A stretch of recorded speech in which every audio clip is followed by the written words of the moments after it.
Okay, we've been getting a lot of questions from you guys, and they're great questions, so we appreciate that. I know one that's come up actually a couple of times. I think this was a good example, which I'll throw out to these guys.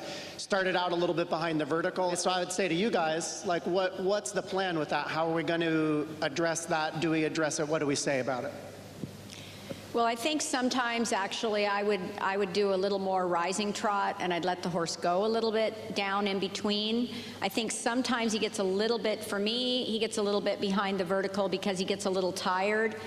And then he gets, you know, she kind of helps him a little bit too much through the hand. So I'd let him go a little bit in between, and again, preserving the mind a little bit and giving him a little pat and praising him a little, because I think it's really important that he understands he can do this a little more on his own.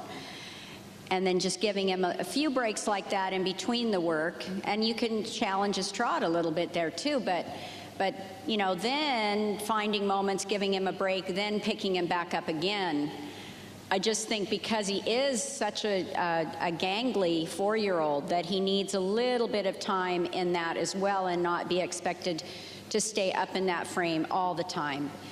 Again, also knowing that there's that can also go too long this way as well. So I just wanted to say you have to kind of weigh between the two, but giving him a chance to feel he can do a little bit on his own is also sometimes helpful in that. Well, we also tend these days to get top line or frame fixated. And that has come a little bit from all the lengthy discussions about the roll cure and all this. But you know, every horse is built its own way. And we'll need a little bit different treatment. This horse, the good news about this horse is that he has a beautiful long neck. And the bad news about this horse is that he has a beautiful long neck. Because that is great when you get the end product. You can imagine maybe when he gets that neck up and the pole high one day in the future, in 3 years from now or so, how gorgeous he's going to be. But in the beginning, this type of a neck is like having a boa constrictor to deal with.